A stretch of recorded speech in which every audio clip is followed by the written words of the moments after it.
Rev up your engines!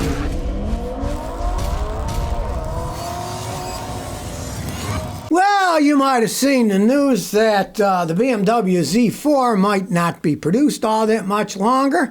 And if you know anything about cars, that is the car that is also called Toyota Supra. They're made in Austria. They're not made by Toyota. They just stick Toyota emblems. But Toyota says BMW is not Toyota.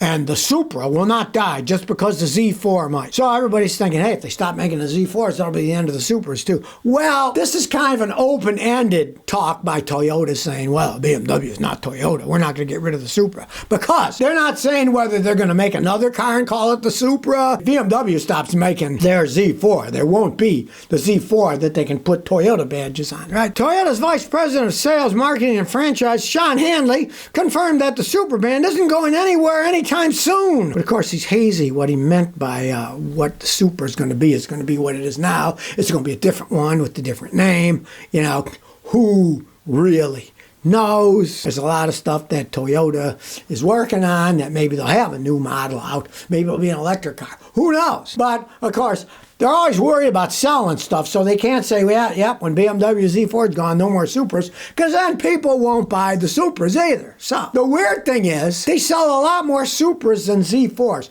even though they're practically the same exact car. That's just how stupid people are, right? They think, oh, it's a Toyota, it's a better car. All intents and purposes, other than names and a piece of plastic here and there, they're the same car, made by BMW, right? That's how dumb people are. They, well, it's a Toyota, I'll buy it. Oh, the BMWs, they're junk. I don't want a BMW. I'll buy the Toyota. They're the same car, people. Use your heads. Basically shows the dumbing of the entire world when they think one thing isn't what it actually is just because it has a different name on it. It can't be a BMW. Yes, it is. Check it out. Even the Germans are starting to give up with electric vehicles. 1 in 3 electric car owners in Germany are switching back to gasoline or diesel. They said they didn't like the electric cars. They were a pain. They didn't work right. Range, anxiety, all that stuff. Legislation says by 2035 they want to pretty much outlaw gasoline and diesel vehicles. Well, the people even in Germany are saying, nine, we don't like these things. Only 18% of Germans said they would consider an electric car for their next purchase. And 29% of the Germans said they would only ever buy an electric car if they were forced to by law. You must buy an electric car. And then 29% said they will. Well, Germany's really changed, because in the past it would have been 99%. Now, even they're like, nah, I don't know if we want to obey that law. So even the Germans are starting to say 9 to the electric battery car. Revolution. It looks like the revolution is failing. Travel Force says, I got an '05 Tucson and my alternator keeps going out. A local shop replaced an alternator. They changed the alternator. 3 months later, they put another alternator with a high-end Bosch. Another few weeks, and it's acting up again. Now, my daughter only drives it 5 to 7 minutes to work. What do you think I could do? One, the guys that you're using, whatever mechanics are, they're terrible. Go to somebody else. She doesn't drive it far, so if there's a problem in the car, it's going to be accentuated. I would assume there's a short in the car. If you watch my video, fixing battery drain on your car, Scotty, just type that in YouTube. You'll see anyone with any small amount of equipment, a good mechanic, can check and say, yes, you have a battery drain. I have this new machine. I plug it into the OBD port, and within 5 minutes, it'll tell me if there's a drain on the car. Now, all cars have a certain amount of drain. But if it's more than 50 milliamps, a milliamp is a thousandth of an amp. If it's more than 50 milliamps, then that's too much of a draw. Maybe you'd plug that in and it would have, 250 milliamps. That's draining your car while it's sitting. You need a mechanic to find that out and see what's going on and try to figure it out. Now, sometimes that is a Hyundai. They have all kinds of problems. It might be a super expensive fix. And in that case, you could just put a switch on her battery. They make them. And that when she parks the car, she could just open the hood, turn the switch off. Then it wouldn't drain the battery. That's a cheap, simple fix. A lot of people do that when they have a weird problem. But have a mechanic check it out first, a real one, not the idiots that she's been dealing with, and see what is the drain, how much it is, and where do you think it is. It's worth paying a mechanic to at least give them an hour of their time to check it out and say, okay, you have a drain, it's in this area. Do you want to spend this kind of money to fix it, or do you want us to put a switch in to turn it off? Or just take the battery terminal off. That's the choice that you got. But find another mechanic, because those people are idiots. They're supposed to check all that crap. Whenever somebody brings me a car that's electrical problems, the first thing I do is plug in my new machine and see, is there a drain? If there's a drain, you realize that drain's got to be fixed, or the solution of putting a new alternator is not going to be a permanent fix. And if you found it lasts a few weeks or months, and then you got a Bosch alternator, they're pretty good, I'm sure it's working. You gotta have some kind of electrical short. Now, here's one where there's a problem for everybody. The blind community is now protesting over ride-share discrimination. And where were they protesting? Take a guess. San Francisco, California.